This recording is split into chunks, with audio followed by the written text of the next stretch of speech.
5535. Que carne! Primeiro lugar absoluta.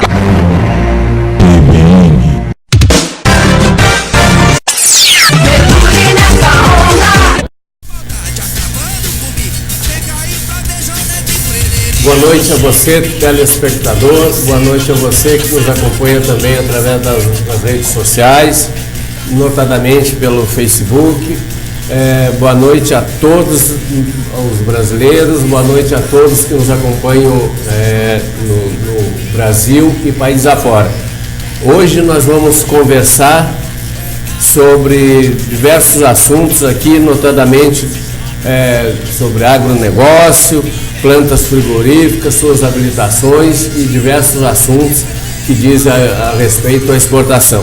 Temos aqui à nossa direita, como nosso convidado hoje, o senhor Felipe Taquis, empresário no ramo de consultoria e comércio exterior, com foco para o Oriente Médio, 100% dos países da Liga Árabe. Senhor Felipe Taquis, muito boa noite. Boa noite, doutor Zé Carlos. Boa noite, amigos aí que nos assistem. Muito obrigado pelo convite. Espero atender aí as expectativas dos amigos. Com certeza. Senhor Felipe, vamos dar início ao nosso programa. Antes, eu quero fazer uma chamada aqui. Primeiramente, eu quero me solidarizar-se com as vítimas daquele atentado lá em Minas Gerais, onde foram vítimas várias crianças e uma professora, e algumas professoras, né, dentre elas a professora que veio a falecer. Nós estamos aqui solidarizando-se com essas vítimas que infelizmente foram a óbito em função de um desatino de uma pessoa despreparada, desatinada, cometendo esses absurdos ainda que nos trazem muita dor e muita consternação. Quero também fazer uma chamada a respeito da nossa marcha da pedofilia.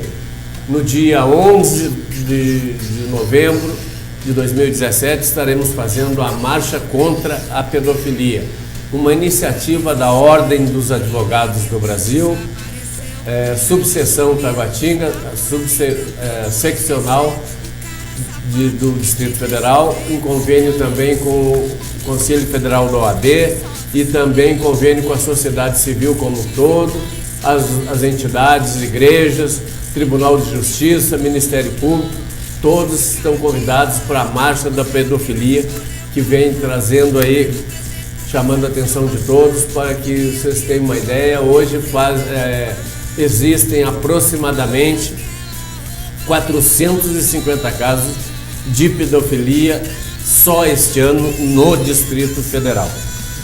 Senhor Felipe, vamos dar início à nossa conversa aqui hoje e vamos falar um pouquinho do agronegócio. Bom, Zé Carlos, é mais do que notório para todos os telespectadores, para todo mundo que hoje brasileiro sabe muito bem que o carro-chefe desse país é o agronegócio. É a nossa vocação. Se nós pegarmos aí as residências, se nós pegarmos aqui o estúdio, é muito difícil de achar algum objeto que não esteja ligado ou que não veio do agronegócio. Você pode pegar que todos aqueles países que focaram, tiveram foco no petróleo, que investiram em cima do petróleo, estão passando por dificuldade pela queda do próprio petróleo. Nós temos aí o caso da Venezuela, nós temos o caso do Rio de Janeiro, nós temos alguns casos do Brasil afora, no mundo afora, nós temos até no Oriente Médio. A Arábia Saudita mesmo é um país que está começando a abrir o capital e colocando na bolsa, abrir o capital de algumas empresas petrolíferas dela, justamente por causa da rentabilidade que caiu. Então o agronegócio brasileiro é a vocação do Brasil.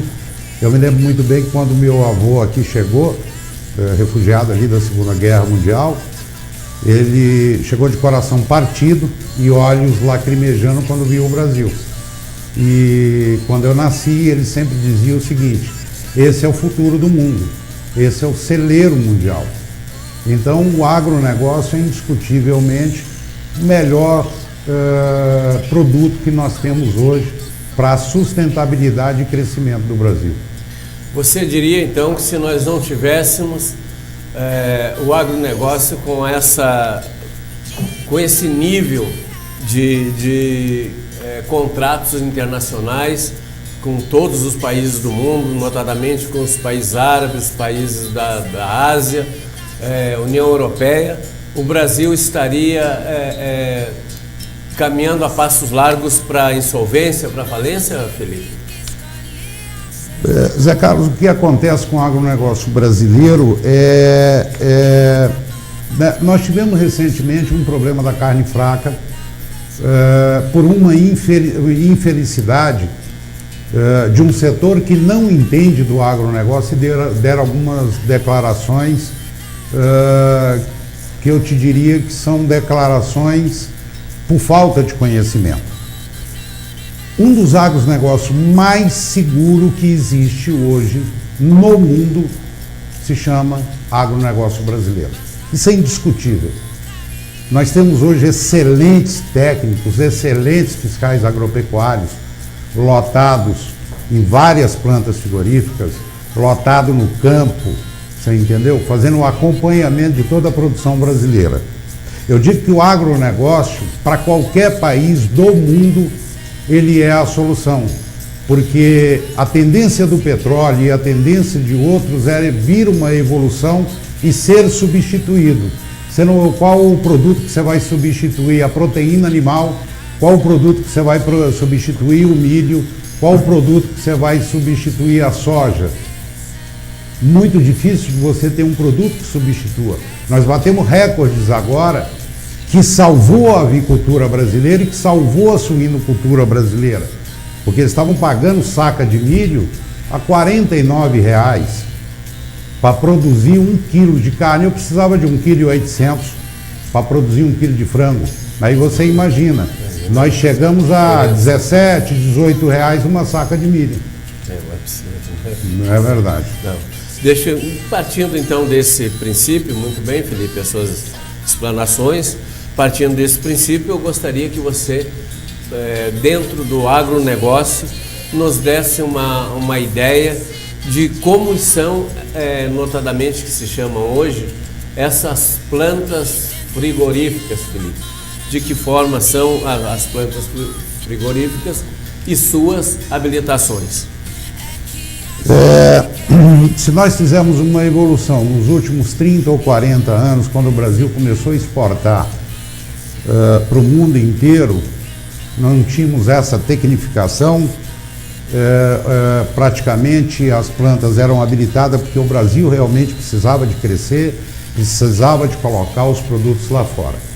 Ao longo desses anos, os países do mundo inteiro começaram a criar as exigências, que são as determinadas listas de habilitação. Muitas pessoas hoje começam a ver algumas propagandas lá fora de como é feito o manejo de carne, produto de proteína animal. Você pega algumas exigências que alguns países importam do Brasil, eu não quero citar nome de país nenhum, países hoje que comem grilo, que comem lagartixa, que comem cachorro, minhoca, e você pega um certificado sanitário internacional na hora de importar o produto do Brasil, as exigências, o nível de exigência para que o nosso produto entre no país dele é tão alto, mas tão alto, que o fiscal agropecuário e o próprio Ministério da Agricultura tem que ser muito atuante, juntamente com a indústria, para que consiga cumprir as exigências de colocar o produto dentro da propriedade. E não cumprindo essa exigência, o produto não é exportado, Felipe? O próprio Ministério da Agricultura desabilita a indústria ou suspende a habilitação até a adequação com uma nova auditoria dos fiscais, para se retomar. Dependendo do país, se perder a habilitação só com visita técnica do país importador. Existem umas classificações de habilitação de planta frigorífica. Nós temos a lista geral, que ela pega a maioria do Oriente Médio e alguns outros países, e temos as listas específicas, e uma delas é União Europeia e Estados Unidos, que são as mais exigentes em nível mundial. Então nós teríamos aí, Felipe, o que pode-se chamar, pode-se dizer, traduzindo isso para a realidade, é o protecionismo. Zé Carlos, o próprio protecionismo de alguns países, o Brasil é um mega país produtor. O Brasil, se você não quiser produzir, ele produz sozinho, entendeu? Hoje você tira a safra do campo, deu uma chuva, 20 dias, 30 dias depois, você vê que aquele milho que você colou, ele está brotando novamente. Nós temos todas as condições de produzir tanto proteína animal como proteína vegetal com excelente qualidade e com baixo custo. Então o Brasil ele acaba entrando numa rota de colisão de concorrência com alguns países que acabam criando realmente um protecionismo contra nós, que é o caso recentemente. O próprio Estados Unidos fez um acordo com o Brasil, mas muitas pessoas acham que esse acordo, não existe acordo com um país forte se não tiver uma moeda de troca. Os Estados Unidos exigiu que o Brasil importasse alguns produtos dos Estados Unidos para que a carne brasileira entrasse lá. Então, você imagina, né, Felipe? Dessa forma, você está dizendo que o Brasil, como celeiro do mundo, tendo em vista que ele coloca essa situação de protecionismo, os países, notadamente os Estados Unidos e a União Europeia, são os mais exigentes com relação aos produtos brasileiros? Eu acho que a exigência ela tem que ser feita tanto para a União Europeia como para os Estados Unidos, ou até mesmo para a mesa do consumidor aqui no Brasil. E ela realmente, vocês podem acreditar que ela é feita e cumprida pelos frigoríficos. Descaminho existe em todo o segmento, em todos os setores tem descaminho. Eu não vou dizer que no caso do agronegócio não tem o descaminho, mas eles são bem menores. Uma parcela mínima talvez de empresários que ainda não se atentaram. Mas o Brasil mudou muito justamente por causa dessas exigências desse país. Eu considero o seguinte, são empresas. Os Estados Unidos quer vender o produto dele, ele tem um PIB, ele tem uns números para apresentar. A União Europeia tem que ter o PIB dela também. Se eu importo mais do que eu exporto, eu tenho que escoar o meu produto. Então, o próprio protecionismo existe, que é uma disputa de mercado normal em nível mundial. Basta o Brasil saber articular e negociar esse protecionismo. Com certeza. Muito bem, Felipe. Eu te pergunto, então, nessa seara, nessa linha, qual é a atuação do Ministério da Agricultura, Felipe, e a atuação da Anvisa na exportação? Onde um entra e o outro entra? Ou onde os dois entram, ou se entra um ou entra o outro? Eu gostaria que você nos desse essa explanação. Os dois têm que trabalhar muito bem em sintonia, né? O Ministério da Agricultura é proteína animal, proteína vegetal, proteína animal para consumo humano. Já o Ministério, a Anvisa, entra nos fitoterápicos, que é tudo aquilo que você acaba transformando.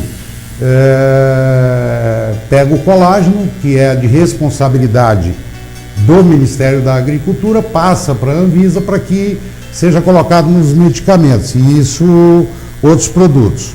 O Ministério da Agricultura, ele teve uma inércia. Eu sou apolítico, eu não gosto de discutir política, porque eu acho que é uma tremenda perca de tempo.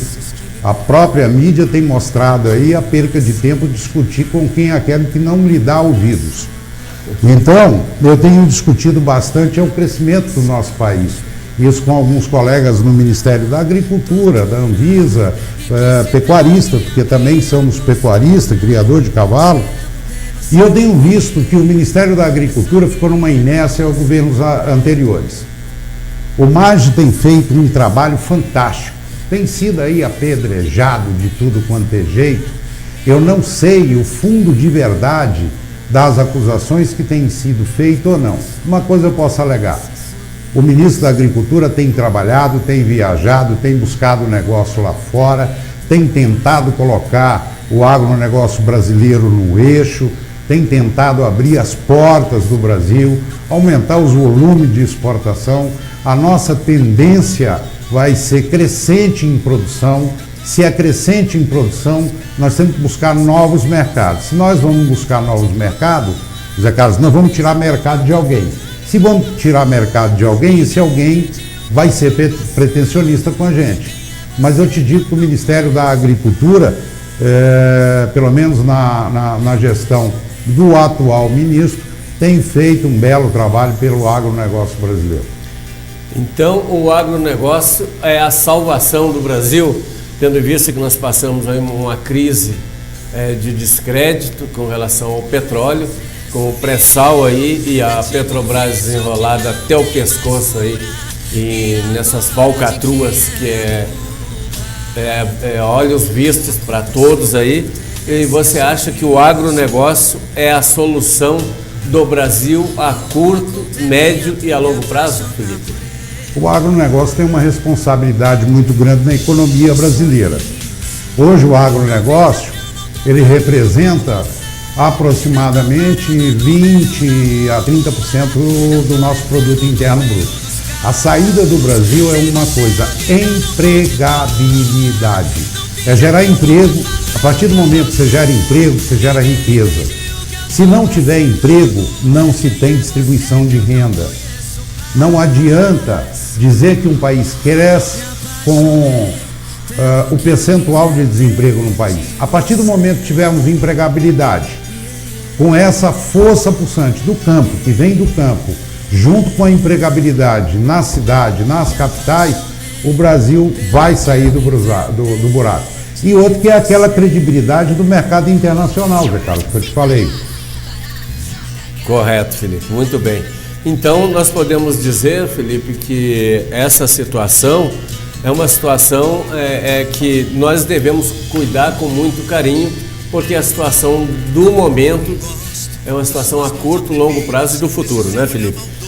Gostaria de informar aqui, Felipe, que nós estamos sendo assistidos por 23 países, sendo Brasil, Estados Unidos, França, Espanha, Reino Unido, Rússia, Omã e Marrocos, a região lá que você mas a gente atua muito, você presta consultoria para esse pessoal lá dos países árabes. Aproveitando nesta linha, Felipe, eu gostaria que você nos informasse, nos desse uma ideia de como é que é feito dos produtos brasileiros o abate islâmico. Zé Carlos,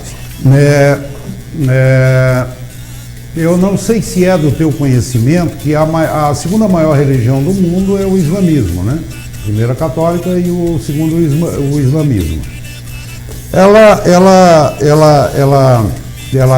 Os países, as indústrias têm uma equipe de sangradores que fazem os abates chamados abate halal, que são feitos por centros islâmicos autorizados pelos governos desses países no exterior. Os animais têm que estar virados para o sol aqui no Brasil, que é a região virada para Meca. Em cima disso é feito a degola e com a morte instantânea do animal e a maior sangria possível do animal. E após isso ele entra no processo normal de qualquer outro mercado consumidor. Esse abate de imediato, com a morte do animal instantânea, você quer dizer que é para diminuir o sofrimento do animal? É o bem-estar animal. O animal, né? O bem-estar animal ele está ligado tanto com a questão religiosa como também as exigências do próprio Ministério da Agricultura. Que entenda-se muito bem, nós estamos saindo de uma crise de colocar em dúvida a carne brasileira. Eu não estou aqui para vender carne, não estou aqui para fazer propaganda de carne. Eu estou aqui para fazer e dizer a verdade do que esse país produz. Hoje nós produzimos a melhor qualidade, com a melhor segurança alimentar e a maior fiscalização, talvez do mundo, dos abates que nós temos na proteína animal, Zé Carlos. Que beleza, muito bem, Felipe. Para esclarecimento aqui aos nossos ouvintes, aos nossos telespectadores, Felipe, esse abate aqui que você falou, como é que é, halal, o abate islâmico, ele aqui vem equipes especializadas para fiscalizar, para oferir esse controle exigido pelos países árabes, Felipe? Tá. Tem algumas visitas que sim, depende do tipo de contrato que é firmado. Existem equipes no Brasil extremamente treinadas, são profissionais que têm as federações islâmicas, igual eu te disse, aqui no Brasil, que são indicadas pelos próprios governos lá fora para que eles acompanhem esse abate. Muitas vezes, dependendo do país, ainda vem uma equipe lá de fora, mas geralmente essa equipe que vem para o Brasil são a equipe veterinária, são técnicos fiscais agropecuários dos países importadores que fazem um acompanhamento do abate dos animais. Juntamente com os técnicos brasileiros, seria isso? O pessoal ele é constante. O que acontece numa planta frigorífica hoje, o que se detectou, várias plantas frigoríficas hoje abate 100% halal. Porque é difícil você falar, eu vou exportar para Oman, para Bahrein, para o Kuwait, para a Arábia Saudita, para Dubai, enfim. E hoje eu vou exportar para a Europa. Os países, União Europeia, China, os demais países, não interfere para eles se foi feito o abate halal ou não. Então, se eu fizer uma linha de produção de abate halal, eu tenho condições de tirar dentro daquela linha lotes que vão para determinados países, porque foram feitos através do abate halal. Muito bem, Felipe. Você nos disse ainda há pouco que os produtos brasileiros são de melhor qualidade e de melhor fiscalização. Seria o controle fitossanitário pelos nossos técnicos. Isso aí, de que forma é feito? Esses técnicos se especializaram fora do país, ou nós temos aqui universidades ou especializações para esse nível de assistência, de conhecimento e de cuidado dos produtos brasileiros, Felipe? A equipe hoje que existe no Brasil dos fiscais agropecuários do MAPA, do Ministério da Agricultura, são os melhores técnicos em nível mundial. Eles são técnicos extremamente capacitados. O Brasil se tornou uma exigência muito grande às exportações e isso acaba obrigando a própria tecnificação da indústria, além da tecnificação da indústria, a melhoria de conhecimento e um arroxo, um aperto da legislação brasileira. Recentemente tivemos a troca do RISPOA, onde se mudou diversas coisas, se aprimorou a legislação para os frigoríficos e para outros setores também, de leite. Eu te diria que o Brasil volta a reiterar. O Brasil só tem um problema, está deficitário no quantitativo de fiscais agropecuários. Houve um crescimento muito grande e uma evolução muito grande das indústrias e não houve um acompanhamento ao longo dos anos de reposição da contratação dos fiscais agropecuários. Com isso nós perdemos o quê? Nós perdemos o seguinte: muitos técnicos que praticamente fizeram esse mercado como está hoje, e hoje os técnicos que estão aí, estão tocando o Ministério da Agricultura, nós estamos perdendo uma riqueza de cultura e de aprendizado com a aposentadoria deles. Por falta de gestão, Felipe, você diria? Falta de gestão das autoridades governamentais, das autoridades que cuidam da fiscalização, seria? Eu acho que não é falta de gestão, a economia não está favorável, não tem dinheiro na economia. O Ministério da Agricultura hoje autorizou a contratação e o concurso de 300 fiscais agropecuários para o concurso e alguns fiscais agropecuários temporários. A opinião é minha, eu vejo que há um déficit hoje no Brasil, pelo crescimento dos próximos anos, que nós precisaríamos, no mínimo, de 1.200 a 1.400 novos fiscais agropecuários dentro do Ministério da Agricultura. Eu vejo que as equipes em nível Brasil, eles estão simplesmente abarrotados de serviço e isso entravando o crescimento do país.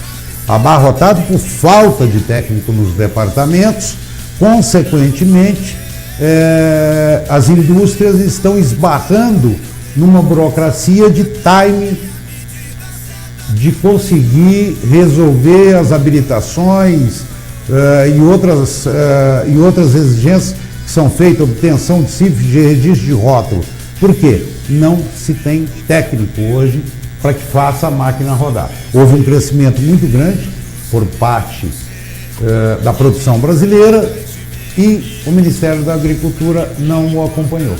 Mas aí, Felipe, é onde eu disse para você que entra a gestão do governo brasileiro, das autoridades competentes e que não contratam, até porque você está nos dizendo que a agricultura, essas plantas, o agronegócio, ele tem influenciado muito e tem trazido grandes retornos em termos de cifras, em termos financeiros. Tem trago uma estabilidade bem grande para o país. Para o país, e o governo brasileiro deveria alocar recursos para que esses técnicos viessem a suprir essa falta e essa demanda, até para aprimorar e melhorar o nível e o índice de exportação, não seria, Felipe?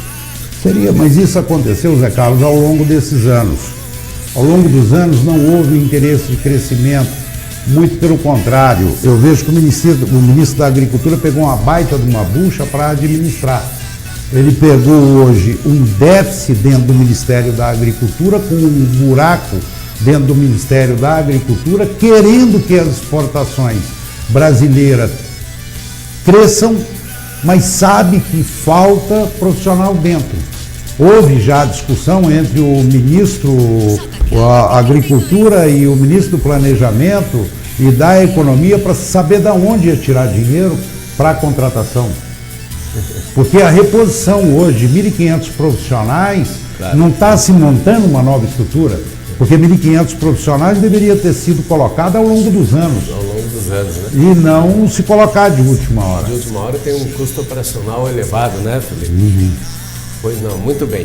Nós vamos ao intervalo e daqui a pouquinho nós estamos retornando com outros questionamentos, outras colocações aqui que nos está sendo laureado aqui pelo senhor Felipe Takis, que é um consultor internacional de exportação do agronegócio, notadamente para os países árabes, para a comunidade árabe e também para a comunidade dos países, a comunidade europeia e também os países asiáticos. Mas nós voltamos logo a seguir. Antes disso, eu gostaria de lembrar que o dia 11 de novembro de 2017 nós teremos a Marcha contra a Pedofilia, uma iniciativa da subseção da Ordem dos Advogados do Brasil, em parceria com o Conselho Federal e também em parceria com as entidades de classe, as entidades, com todas as entidades civis, as comunidades de classe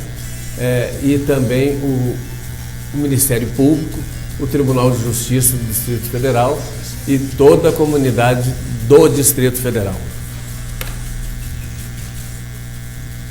Muitos clientes fazem compras pela qualidade, alguns pelo atendimento e outros pelos preços baixos. Supermercado Tatico agradece a todos pela preferência. Supermercado Tatico, quadra 106, Avenida Comercial, Recanto das Emas, Distrito Federal.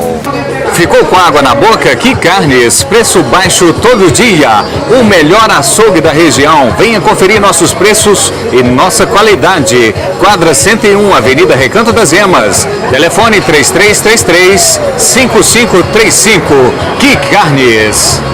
Restaurante Comida Mineira. Aqui trabalha minha família para servir a sua. Fornecemos marmitex com a melhor comida da cidade. Quadra 203, Recanto das Emas. Telefone 3434-8688. Restaurante Comida Mineira. Peixaria de Deus, peixe vivo de qualidade. Olhou, gostou, pagou, tratou, levou. Ah, no local peixe frito e acompanhado de porções e cerveja gelada. Peixe vivo, quadra 405, conjunto 20, casa 6, Recanto das Emas, Distrito Federal. Telefone 8401-6169, Nalva Oliveira. Babado Chique, modas e acessórios. Roupas para todos os estilos. Babado Chique. Quadra 102, lote 6, loja 2, Recanto das Emas, Distrito Federal. Telefone 3434-6118.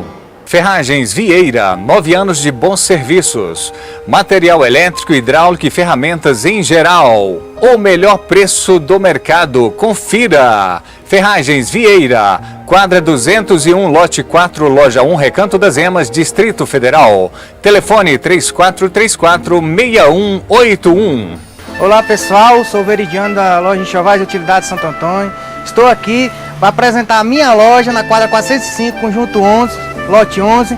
As nossas promoções de móveis, artigo de armarinho e todo tipo de utilidades domésticas para o lar.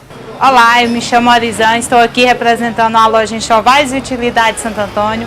Quero fazer um convite a vocês, venha conhecer nossa loja, aproveitar nossas promoções, conhecer nossos produtos. Ficamos localizados na quadra 405, conjunto 11, Avenida Potiguar, do Recanto das Emas. Venha conferir todas as nossas ofertas. Primeiro lugar, absoluta!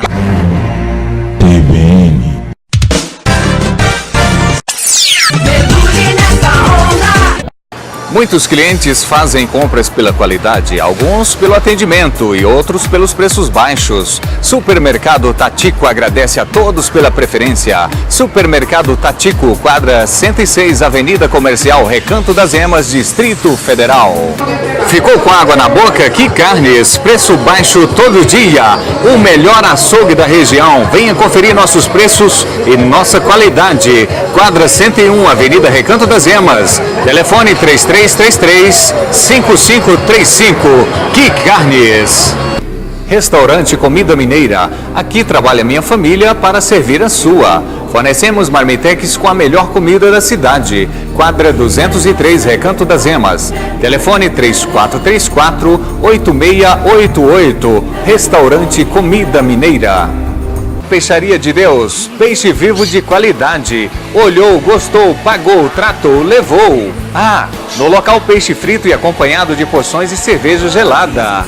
Peixe vivo, quadra 405. Estamos retornando ao nosso programa Uma Conversa Legal. Hoje aqui como o nosso convidado, o senhor Felipe Taquis, consultor internacional para exportação de produtos do agronegócio, notadamente para os países do Oriente Médio, Ásia e também União Europeia. Felipe, gostaria que você nos desse uma ideia de como anda, a quantas anda o agronegócio brasileiro. Aliás, desculpa, a balança comercial brasileira, o agronegócio, nós já conversamos, a balança comercial do Brasil. Zé Carlos, hoje nós estamos com superávit da balança comercial, né? O Brasil está com hoje 1 bilhão, em torno de 1.902 milhões de superávit, né? 5 bilhões, 0,59 bilhões contra 3,157, totalizando aí 169, 170 bilhões. Quando se fala de superávit, a gente fala de números finais de exportação, né? Tudo aquilo que embarcou devidamente foi embora. Mas a que custo que essa mercadoria chegou no porto? Quantos atoleiros aí na rodovia, quebra de eixo, perca de deadline de navio, demurge que se paga porque não conseguiu colocar a carga em tempo hábil no porto. O Brasil ainda vai sofrer muito com o superávit, com resultados positivos para as indústrias exportadoras. Porque quando se passa um número que hoje nós exportamos muito mais do que importamos, ok. Existe empresa no Brasil que exporta, talvez seja uma das maiores exportadoras de proteína animal, fez parte o ano passado do superávit, está fazendo parte esse ano do superávit, só que ela fechou do ano passado para cá em R$1 bilhão de prejuízo. Quanto? 1 bilhão de prejuízo. E isso fez até cair o presidente da companhia, a troca do presidente da companhia. Então, quando se fala em superávit, quem ganhou não foram todos que ganharam. A disputa de preço no mercado internacional é muito canibalizada, é muito acirrada. Hoje o preço do mercado do frango, do bovino, do suíno, ele muda 2, 3, 4 vezes ao dia. E as indústrias têm os alojamentos de animais, e principalmente o de ave, com data de abate, e tem que abater e tem que tirar o produto dali. E muitas vezes ela não fecha com resultados positivos, você entendeu? E isso acaba sendo um complicador muito grande para essas empresas. O superávit está bom. Eu acredito que o país precisa melhorar a infraestrutura para que todos ganhem na exportação, principalmente o setor produtivo. Muito bem. Você diria também, então, que esse preço dessas... você está falando aí que o Brasil tem um custo operacional caríssimo, mas esse preço aí de quebras de eixos, estradas em péssimas condições, em condições precárias, isso aí nós teríamos condições se tivéssemos uma malha ferroviária condizente com o que existem hoje nos Estados Unidos e na Europa? É fácil pegar a super safra hoje que nós tivemos aí, você viu milho, você viu soja estocado no campo, a céu aberto, não tinha disponibilidade suficiente de silo, foi um sufoco muito grande para o lavorista, com medo da chuva, tiveram que fazer silo a céu aberto, é um complicador muito grande. Nós não temos, se nós pegarmos aí o crescimento do país, imagina um Brasil crescendo 7, 8, 9%, igual alguns países da Ásia crescem. Será que ele seria benéfico ou maléfico? Qual a quantidade de caminhões na rodovia que nós teríamos? Será que as rodovias suportariam a escoação desse produto? Nós temos a quantidade de berço nos portos para embarcar essa super safra, esse crescimento? Eu acho que é um conjunto. O Brasil precisa amadurecer, precisa buscar competitividade em infraestrutura. A parte do lavorista, o governo brasileiro não precisa se preocupar com o lavorista. Ele é extremamente competente, o pecuarista é extremamente competente, ele investe o capital dele e ele transforma aquele capital investido em resultados. O avicultor também, o suinocultor também. O que o governo tem que dar é infraestrutura para que esse tipo de segmento, que é o agronegócio brasileiro, não se esbarre na barreira de ficar com um gargalo.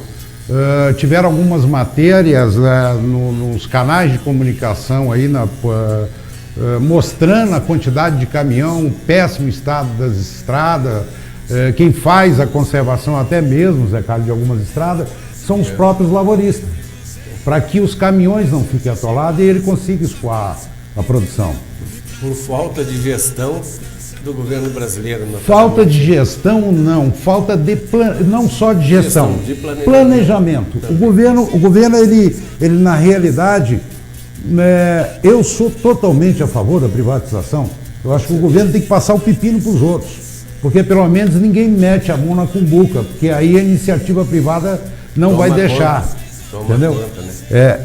Não, beleza. Muito bem, Felipe. Você disse aí também que nesse aspecto foram feitos diversos silos a céu aberto para armazenamento dos produtos de forma bastante rudimentar.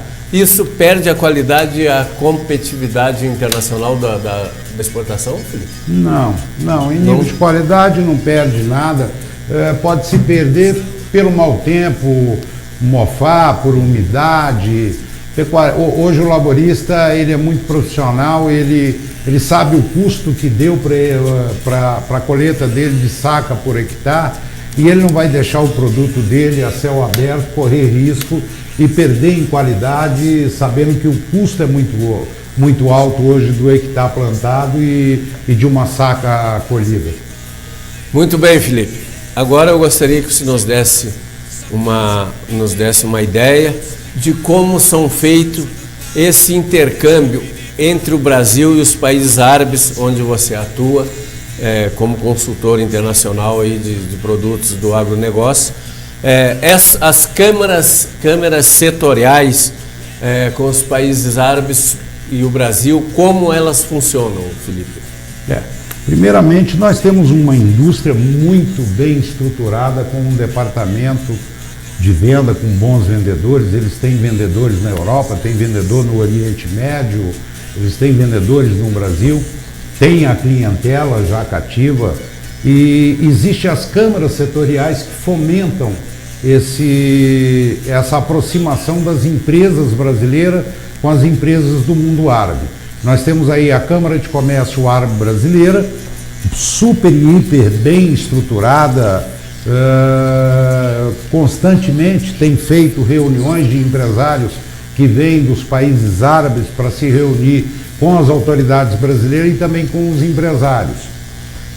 Nós temos aí a Câmara do Iraque, que é a Câmara Brasil-Iraque, que também fomenta esse negócio. E temos várias câmaras setoriais, porque na realidade é o seguinte: todos esses países do mundo sabem que nós temos o potencial de fornecimento de produto em quantidade e qualidade.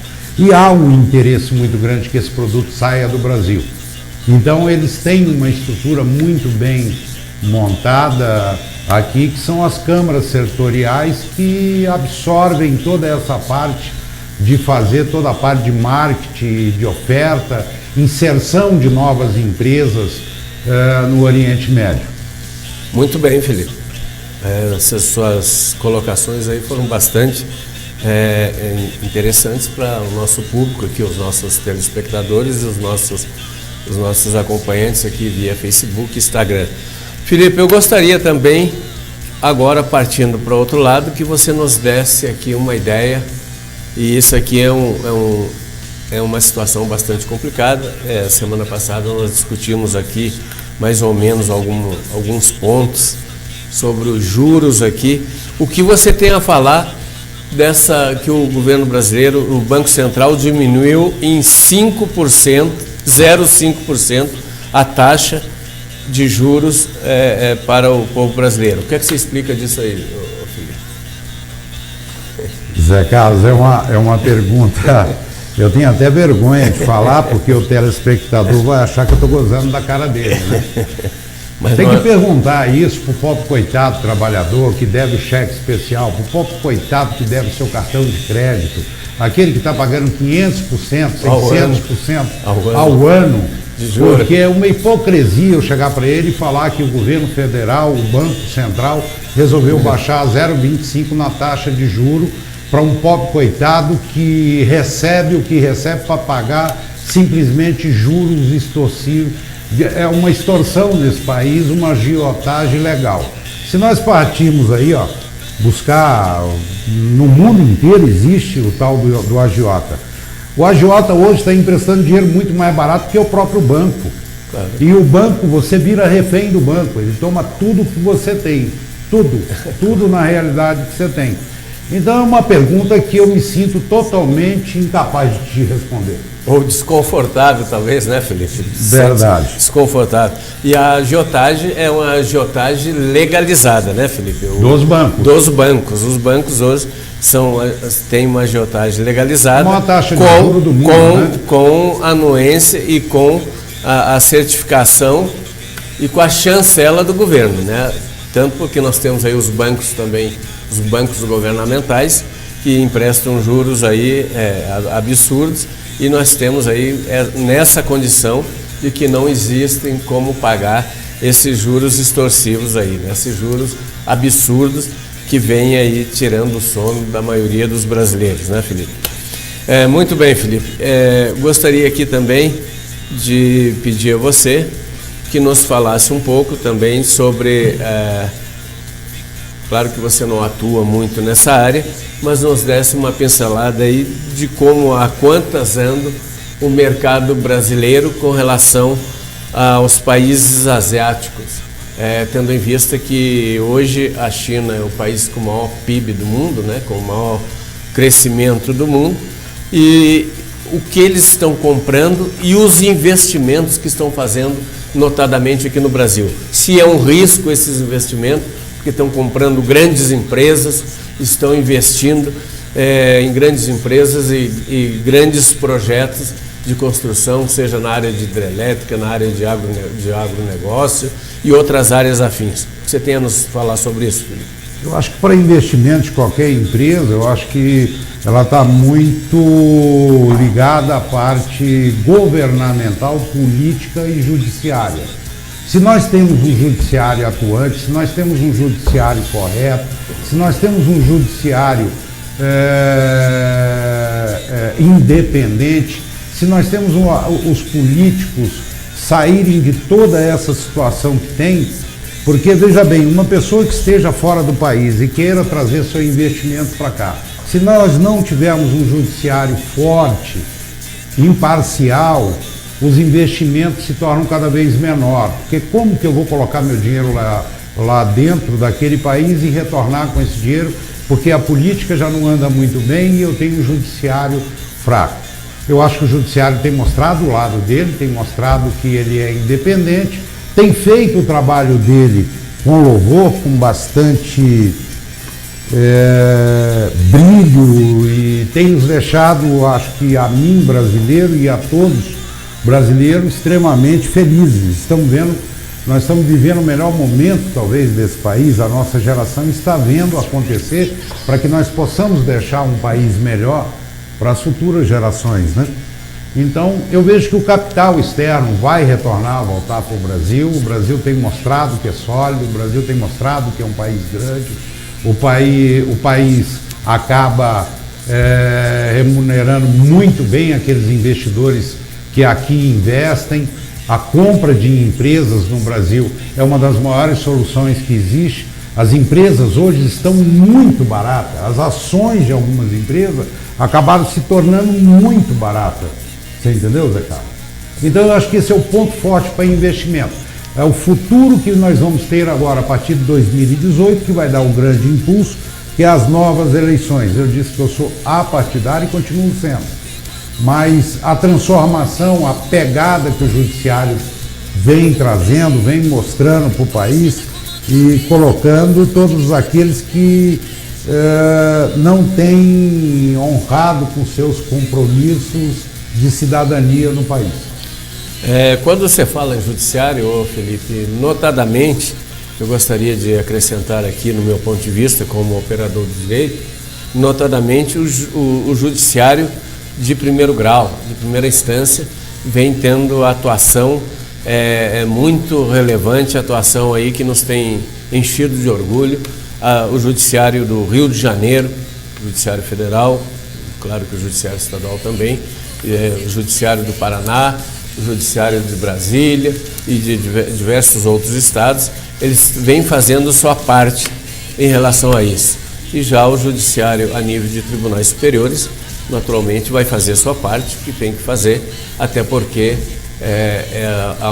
a corte maior desse país é que dá as decisões finais, e nós precisamos disso, até porque, como bem disse você, nós estamos vendo aí uma luz no fundo do túnel, e amanhã as próximas gerações estarão aí bem mais confortáveis diante desse descalabro todo que aconteceu aí ao longo dos anos, né, Felipe? Felipe, para a gente encerrar aqui, eu tenho mais, nós temos aqui, já estamos encerrando o nosso programa, eu gostaria de te perguntar aqui, então, diante desses fatos, nós teríamos aqui, dessa sua colocação, a retomada do crescimento. E como seria essa retomada do crescimento? Enquanto tivermos emprego, se tivermos emprego, nós teríamos a retomada do crescimento, e sem emprego nós não teríamos essa pseudo-retomada que é muito decantada, é muito falada aí e não existe? Seria isso, Felipe? Eu acho que todo crescimento, eu acho que para se produzir precisa de mão de obra parada não produz, mão de obra parada não faz o capital circulante. Eu acho que nós precisamos de criar oportunidade de empregabilidade e não tirar os empregos. Se você me permite, Zé Carlos, eu gostaria de fazer uma colocação na questão da crise que tem surgido em algumas empresas brasileiras que têm caído aí na malha fina da Polícia Federal, enfim. Eu acho que da Receita, dos órgãos. Do Ministério Público. Eu vejo da seguinte maneira: nós temos que separar o que é o joio do trigo, o que é pessoa jurídica e o que é pessoa física. Se eu pegar um contrato social, seja da empresa que for, colocar dentro de uma gaveta e deixar ele ali por 25 anos, o máximo que vai acontecer com aquele contrato social é dele amarelar ou mofar. Ele não tem ação. A ação é o indivíduo que faz. Nós temos hoje grandes patrimônios no Brasil, que são essas empresas de proteína animal que estão envolvidas em tudo quanto da área, junto ao Ministério Público. Nós temos também as construtoras. Isso é patrimônio do país. Então, isso é patrimônio do Brasil. Isso é gerador de emprego, isso é gerador de imposto. E quem errou foi o CPF, não foi o CNPJ. Então você diria que a empresa não deve ser penalizada, e sim o gestor, o administrador ou os administradores da empresa. Seria claro isso? Que sim, claro que sim. Quando você multa, você não multa o carro. Exato, você multa o dono. Você multa o dono do carro. Claro. Tá, então você errou, vou mudar o carro. Você entendeu? Exatamente. Então eu acho que tem que se pegar em cima do CNPJ. Se você botar um carro parado, ele não vai criar acidente nenhum. O máximo que ele vai fazer é enferrujar. Ele só vai criar acidente se ele estiver rodando. E quem é que o faz rodar? O indivíduo que é o responsável por isso. A mesma coisa é a empresa. Isso, corretamente. Felipe, nós estamos chegando ao final aqui do nosso programa. Eu queria, antes das suas considerações, queria lembrar vocês que no dia 11 de novembro de 2017 nós temos a Marcha contra a Pedofilia, uma iniciativa da Subseção da Ordem dos Advogados do Brasil, com parceria com o Judiciário, Ministério Público, a sociedade civil como todas, as igrejas, a sociedade civil como um todo estarão participando dessa Marcha da Pedofilia, e nós convidamos a todos para essa Marcha da Pedofilia. Nosso programa hoje, Felipe, foi transmitido, nós acabamos de ser informados aqui, para 25 países. 25 países nos assistiram aqui através da internet e através do Facebook, estão nos assistindo lá. Eu quero agradecer e dizer a vocês que nós estaremos aqui numa próxima oportunidade, e dizer a você, Felipe, da gratificação de ter você aqui e suas considerações finais. Eu agradeço a você, agradeço a todos, agradeço a TBN também pelo convite, agradeço a todos os telespectadores, e vamos esperar a próxima oportunidade para que nós possamos bater um pouquinho mais de papo com vocês. Ok, muito obrigado. E eu, antes disso, quero encerrar com uma frase que eu achei muito interessante. O amor é a única moeda universal que não te custa nada e paga tudo. Muito obrigado, uma boa noite e até a próxima segunda-feira. Muitos clientes fazem compras pela qualidade, alguns pelo